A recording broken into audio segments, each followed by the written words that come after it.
Good morning, students. 10th Standard Social Science from History Unit 2.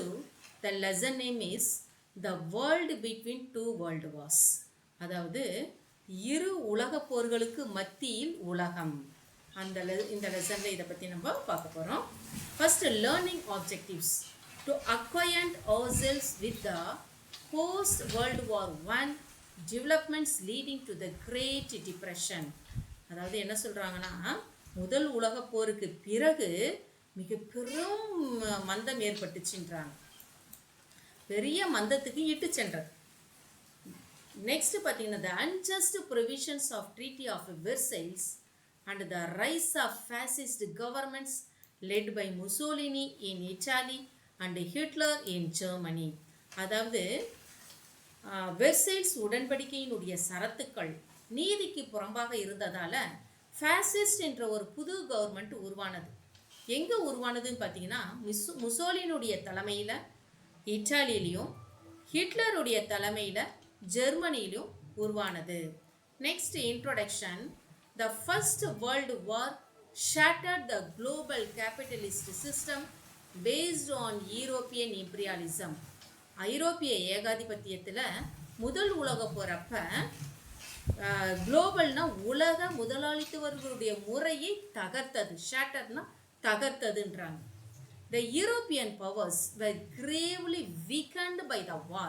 அதாவது இங்கே இருக்கு பாருங்க, இந்த வேர்ல்டு மேப்பில் த யூரோப்பியன் கான்டினென்ட்டு. இதில் யூரோப்பியன் பவர்ஸ் எதுன்னு பார்த்தீங்கன்னா, முக்கியமான இம்பார்ட்டண்ட் கண்ட்ரிஸ் பார்த்தீங்கன்னா Great Britain, France, Germany, Italy, இதெல்லாம் யூரோப்பியன் பவர்ஸ்ன்னு சொல்கிறாங்க.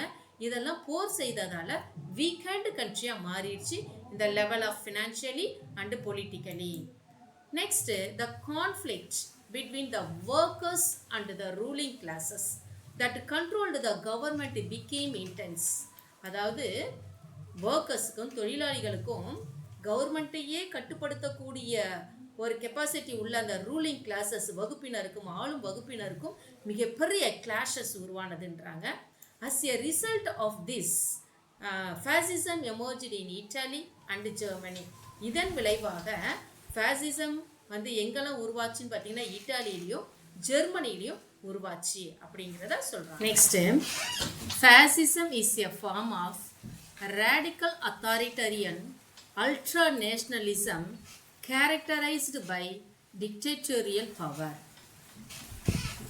forcible suppression of opposition and strong regimentation of society and of the economy, which came to prominence in the early 20th century Europe.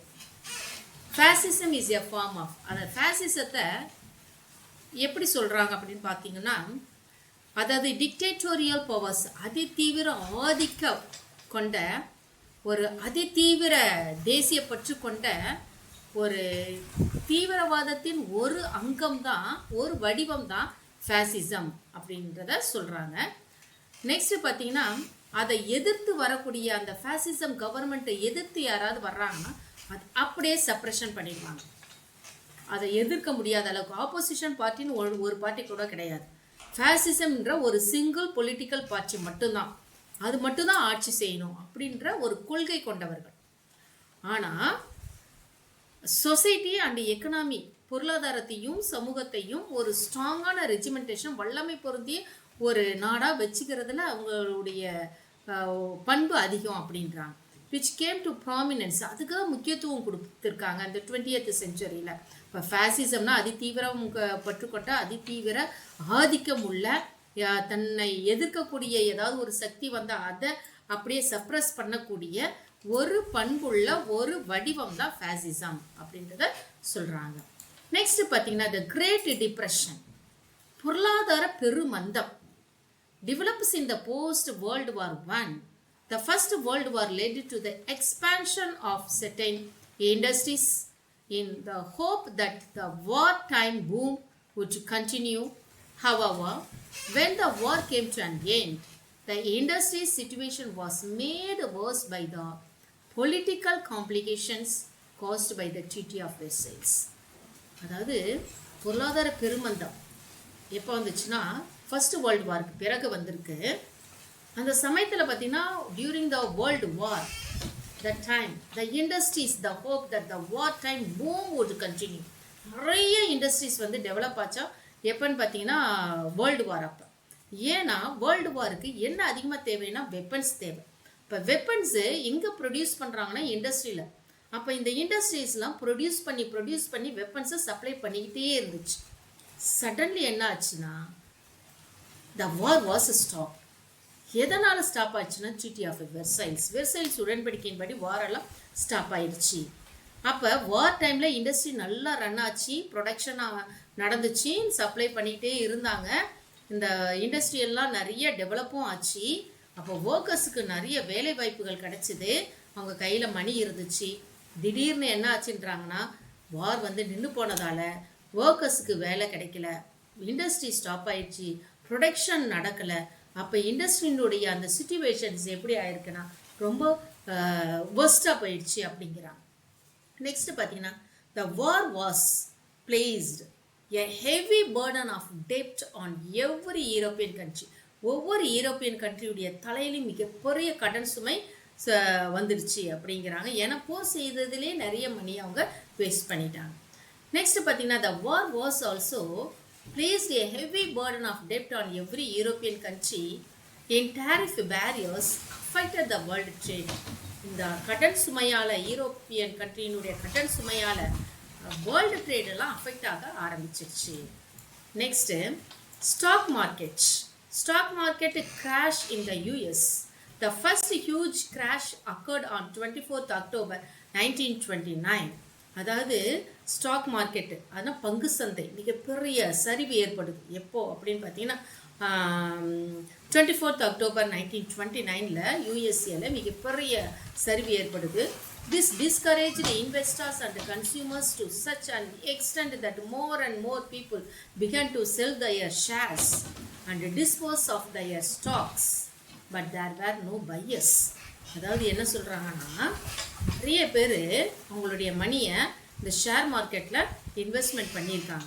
அப்போ அந்த இன்வெஸ்டர்ஸும் கன்சியூமர்ஸும் try to sell their shares, they wanted to dispose of their stocks, but there were no buyers.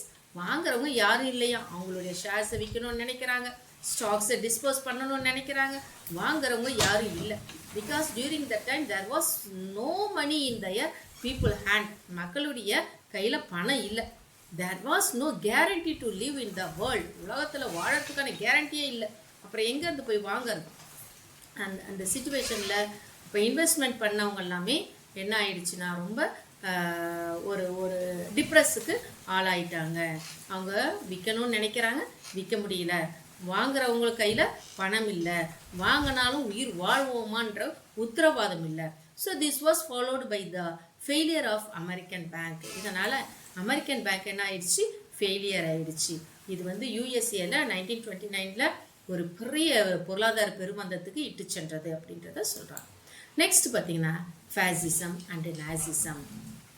அதாவது rise of fascism and நாசிசம்.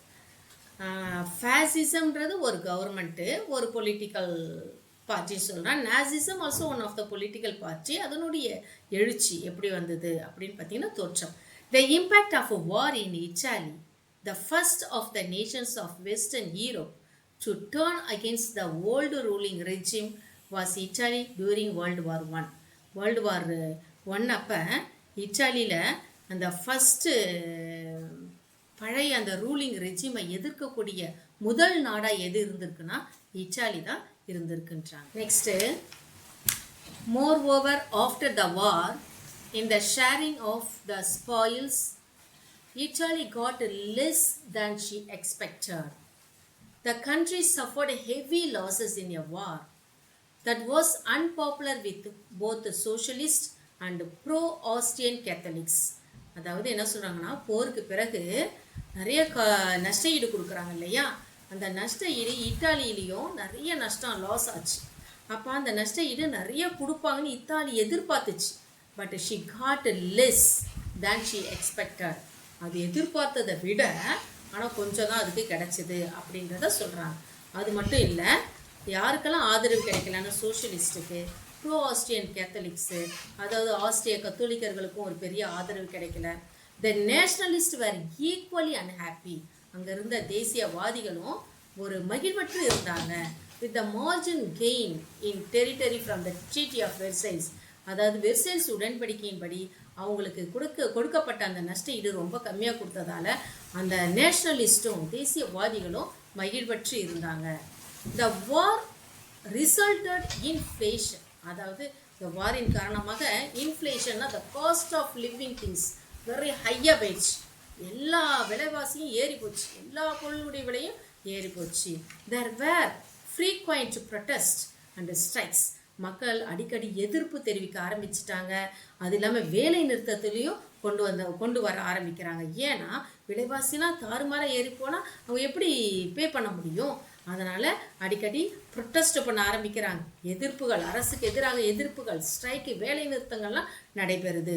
People held the rulers responsible for the humiliation of Versailles, அதாவது வெர்சைல்ஸில் நடைபெற்ற அந்த humiliation நஷ்ட ஈடுக்கு யார் காரணம் அப்படின்னு பார்த்தீங்கன்னா இந்த ரூலிங் பார்ட்டி தான் காரணம் அப்படின்னு சொல்லிட்டு ஆட்சியாளர்கள் தான் காரணம். மக்கள்லாம் என்ன பண்ணுறாங்க, குற்றம் சாட்ட ஆரம்பிக்கிறாங்க. So thank you students. Next part, second part next வீடியோவில் பார்க்கலாம்.